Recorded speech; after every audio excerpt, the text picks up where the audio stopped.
Are you ready to be wowed by experiments, objects from space, and amazing creatures? Hey, it's Dan from the Fun Kids Science Weekly, and I'm coming to towns and cities all over the UK as part of the Fun Kids Science Weekly live tour. I'll be bringing the weirdest and coolest stuff in science to the stage, making it more fun than it's ever been in a classroom, with hilarious experiments, exciting guests, and a real-life meteorite. I'll take you on a 1-hour journey into how the world works and beyond. Want to be part of the fun? Get your ticket to Fun Kids Science Weekly live right now at funkidslive.com/tour. Get ready for the podcast to come to life in front of your eyes. Grab a grown-up and tell them that they'll probably learn something too. Get to funkidslive.com/tour. Hello and welcome to the Fun Kids Bookworms podcast. My name is Bex and I love books, which is quite lucky really, isn't it? Because today I'm speaking to two brilliant authors. We've got Frann Preston-Gannon telling us about Little Lim and the Golden Treasure, and we've got Zohra Nabi up first telling us about Deep Dark. Now, in this book we're heading back to the shadowy streets of Victorian London as we explore a rather gripping and mysterious story. I'm joined right now by author Zohra Nabi. Hey, how you doing? Hi, I'm good. Thanks for having me. Well, thank you, because you have released unto the world a new heroine, a new hero, a new book series, a Cassia Thorne mystery, Deep Dark. Yeah, I have. I'm very excited about it. It's, I love a good heroine. Oh my goodness, don't we all? Now, okay, so, well, in which case, we've got to tell us all about her. Tell us all about Cassia and where in the world and when in the world she is. Yeah, so Cassia Thorne, she's almost 14 and she's making her way on the streets of 19th century London. She lives in a debtor's prison with her father. So a debtor's prison is where you would be imprisoned if you couldn't pay back people the money that you owed. And she's desperate to leave. She's selling songs on the street. She wants to write her own. And then Teo, the pickpocket, who's the source for all of her underworld gossip, tells her that children have been going missing from London streets and no one knows what's happening to them. So together and with Cassia's friend Felix, they start to investigate.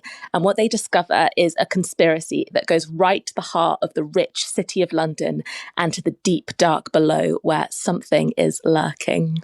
Oh my goodness. Well, I mean, that was expertly put together. That was lovely stuff. Thank you for that. It's like you've done this before. I know.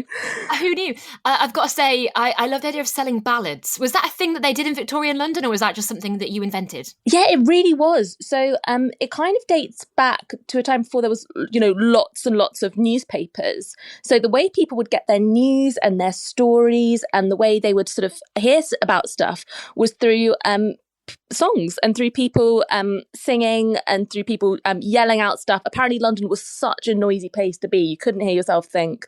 You couldn't, everywhere you went there would be about 12 different people yelling out something different. And it was a real sort of cornerstone of London's, the way people made their money in London. It was a massive part of the economy. I just thought it was there's something so kind of exciting about it because it's almost sort of democratic. You're like lots of people were just turning up, scribbling stuff for like very little money, and then getting it out to as many people as possible. I love it. I love the idea of hearing my news by song. If that could happen in modern life, I'd be thrilled about it. I know, right? Imagine if just someone's like, and this is what happened on Prime Minister's Questions, and burst into song. If my life was a musical, I'd be absolutely delighted. Honestly, I think that's all I want in life, to be honest. Just for everything to be narrated in song. Give the people what they want. Yeah, and by the people, I mean me. Yeah. So Cassia Thorne, she must have been like such an exciting character to write because she's fearless and she's thoughtful, and she also has some incredible friends around her as well. Yeah. So I think it's interesting. I think with Cassia, I really started with the sort of her more negative traits. I think there was a period where every time I had a bad thought, I would write it down, and that would become Cassia's dialogue or Cassia's sort of internal monologue.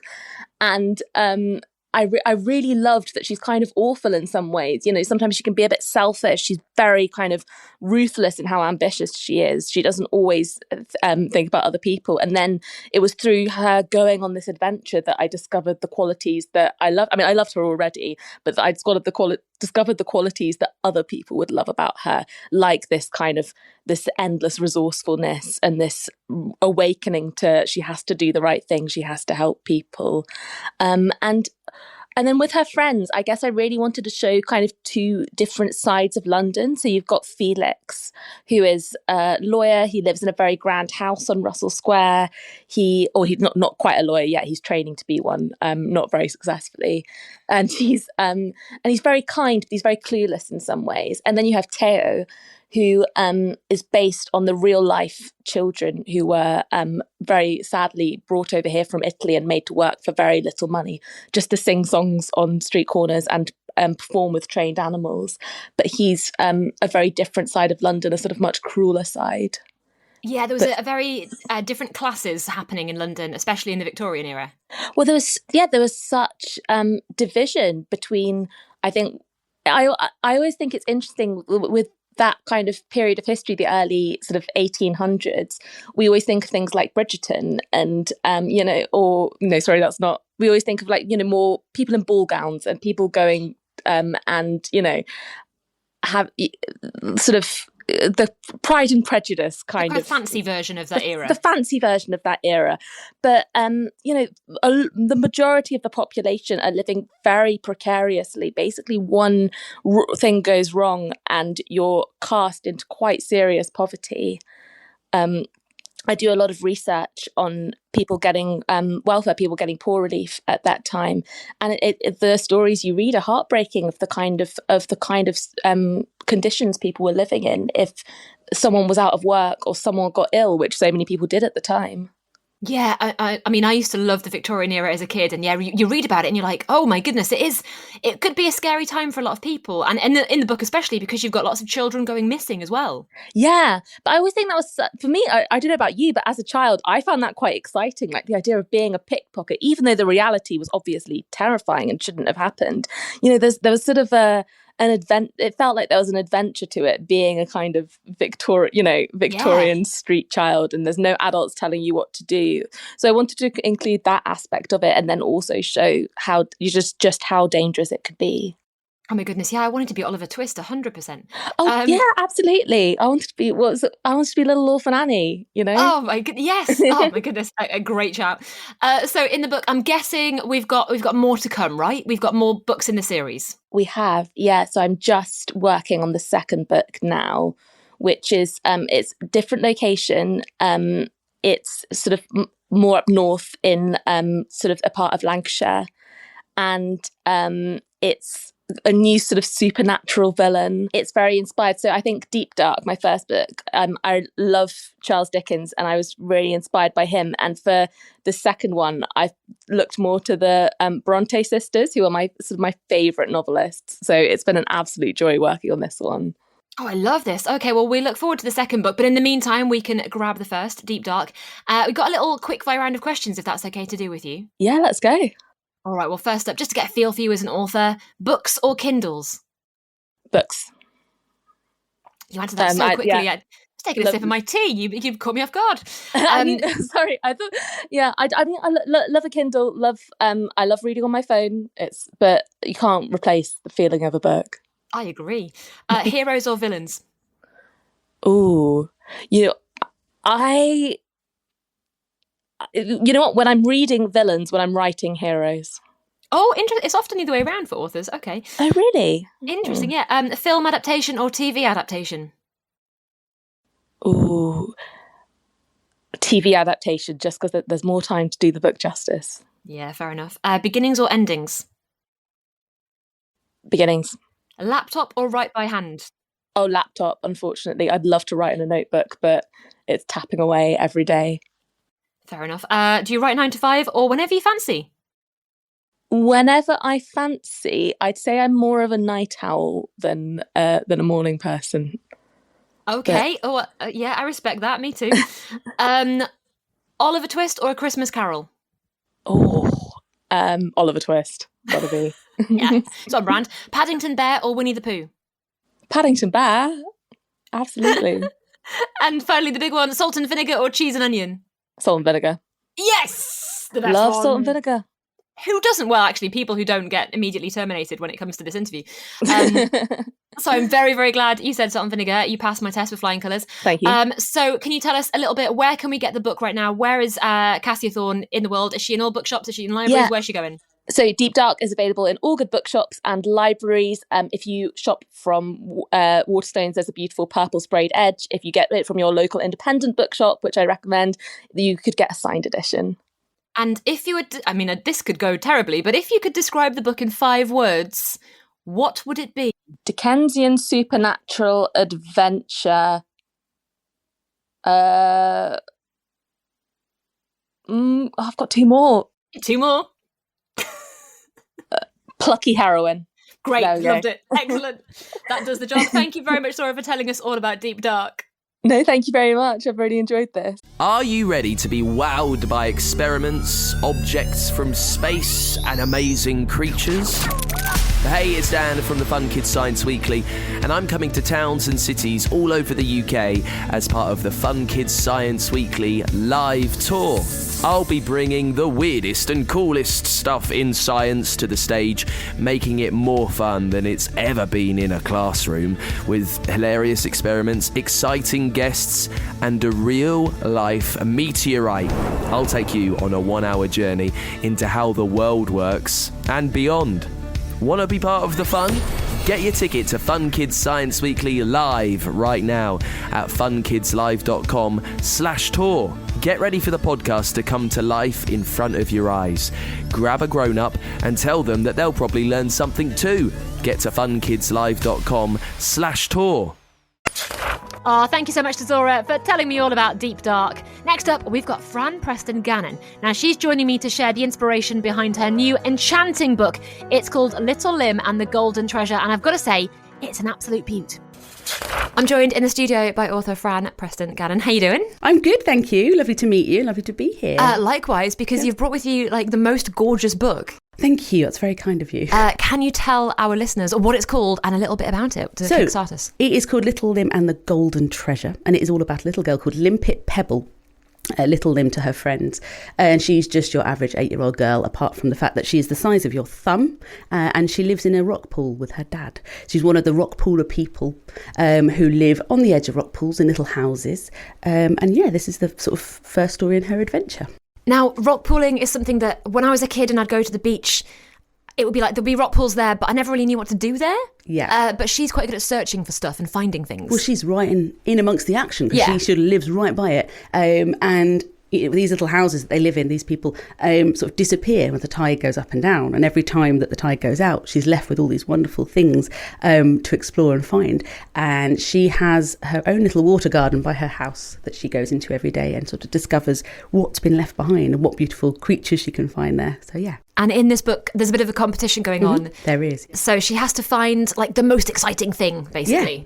Well, I think, I wanted to create something that was a kind of nice, gentle story about children just sort of doing what they do best, which is having fun in nature. That is where all of the best stories happen. That's where the beauty happens, I think, is in nature. And I thought, okay, well, that's exactly what my daughter would be doing on the beach, trying to find the most beautiful shell she could. And sort of, that kind of competition as well, I think, is in Little Lim's nature. She's quite a competitive child. She's quite adventurous, and she's helped on the way by her friend Kai, who is quite different from her. He is a bit meeker. He'd prefer to sit around reading a book and reading facts and stuff. So they're quite different characters, but they both joined together to, be on this competition for the best shell they could find. So there is a backstory as well with Lim's grandma, who is also a kind of well-known explorer. Yes, absolutely. And something that happened to her in her childhood too. Yes. So this competition happens because it is the Super Blue Moon Festival, which happens every 10 years or so when the beautiful Super Blue Moon happens. And the whole of Tidepool, which is the town near where she lives, sort of joins together, and they have a big festival. And one of the things is this competition, which is to be the young explorer of the year, or of the festival. Her own grandmother took part in this many, many moons ago and sadly lost.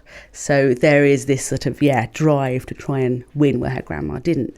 And I wanted to add a bit of sort of something that felt a bit like sort of myths and legends and stories, because that just links with the sea so nicely, doesn't it? It really does. And because I went to the seaside recently, actually. Oh, did you? Oh, nice. And I remember like looking for like shells, and you think like, what's been washed up and what's been here before and where's it come from? Like, it is a cool idea. Absolutely. And I think, for me, the story first arrived in my head when I was with my kids on the beach. I think it was just after lockdown, so just as we were allowed out and able to go other places again.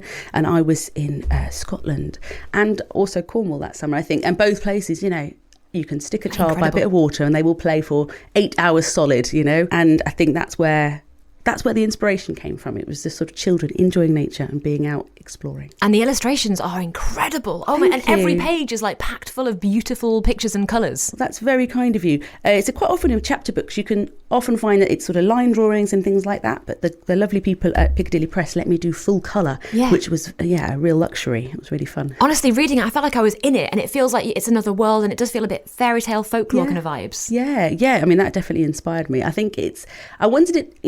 I do generally do picture books, so I've had lots of books out before. This was my first chapter book, right? And quite often with those, I love to focus on nature and the natural world, because that's what I love, and I want to inspire children to feel the same way. And with this, I just wanted it to be a sort of very gentle story that was kind of encouraged that love of nature and that respect for nature around you and things like that. So And do we have more of Lim on the way then? You mentioned. I hope so. Yes, I've got a couple of ideas, and we'll see what happens with those. Because I do love Lim and I do love Kai, but I want to have more of these horrible twins. There's a backstory. Yeah, the horrible twins. They're probably not that horrible, are they? I mean, I felt a bit bad for them. I'm sure they can have some sort of redemption at some point. It's, for the people listening, there's two characters in it who are a bit too competitive, shall we say? Yes. And I just quite like the idea of them finding out more about their dastardly deeds as well, to be honest. Absolutely. I mean, for me, it's the hermit crab librarians in this book that I want to come back to, because as everyone who likes books, has a great respect for librarians, I'm sure. I've met many different librarians, but I've never met a hermit crab librarian. And I think these ones, feel like they need a bit more story. I need to come back to them at some point. So, I've never met one either, and I've met a lot of librarians. No hermit crabs in my life. No shells. So, if anyone's listening and you know a hermit crab librarian, get in touch. Let us know. Tell Frann. Now, every author who comes to Fun Kids, we have a quick fire round of questions, if that's goodness, okay. Fantastic. Just to get a feel for you as an author. So first up, books or Kindles? Oh, books, every day. That was immediate, good. Yeah. Heroes or villains? Oh, I love a villain. Yeah, I think it's going to have to be villain. Okay. Film adaptation or TV adaptation? I think probably TV. I think you get a bit more wiggle room with TV, don't you? Get a bit more time to tell the story. It's not sort of, squished into a couple of hours. So, TV. You can sprawl through the airwaves. Absolutely, yeah. If you're going to a beach, would you prefer to find a pretty shell or find a pretty rock? Oh, I think a shell, yes. Okay. Yeah. Any top tips for finding good things on the beach? Oh, I mean, go when it's sunny, I think, because then you're just there all day, right? Yeah, don't do it in the dark. No, exactly. Okay. Beginnings or endings? I love a good beginning. I think there's nothing like that first page of the book to draw you in, because you're either captivated or you're not. And I think the beginning, the opening page of a book is is probably my big thing. Yeah. Excellent. Hogwarts or Narnia? Oh, Narnia, please. Some Turkish delight. Oh, yeah. Good reason. Laptop or write by hand? And I guess for you, drawing by hand or drawing on your laptop? That's interesting. I do a bit of both, really. Okay. Everything starts off by hand and then ends up on a computer. So I'd say both. Okay. Yeah. That's good. Okay. 9 to 5 or whenever you fancy? Oh, it's got to be 9 to 5 these days. Oh, really? Yeah, I've got young kids. I used to work really late into the night, and obviously I just can't do that now. I want to hang out with them when they're back from school. So a great reason. Yeah. Paddington Bear or Winnie the Pooh? Oh, I think it's going to have to be Paddington. Okay. Yeah. That seemed like it pulled at your heartstrings a little bit. I love them both. They're both brilliant characters. But I think Paddington's very kind. He's got good morals. I think we can all learn a lot from Paddington. Good old Paddington. Yeah. And finally, the last one, salt and vinegar or cheese and onion? Oh, salt and vinegar, please. Yes! Although any crisps, I will do any crisps. Oh, you're just a crisp fan in general? Oh, absolutely. Yeah, okay. I've never seen a crisp I don't like. Yeah. Well, I'm glad you said salt and vinegar, because that's my favourite as well. There we go. Fran, thank you so much for telling us about the book Little Thank Lim. you. And it's out right now in all bookshops, right? It's out today. Yay, congratulations. Thank you. Cheers. Book birthday. It's been lovely talking. Thanks, you. Man. Cheers. All right, well, thank you so much to Zohra and to Frann for telling me about their brand new books. And if you've enjoyed this podcast, remember to like, subscribe, tell all of your friends about it, And of course, let me know what books you've been reading recently at funkidslive.com. See you soon. Bye.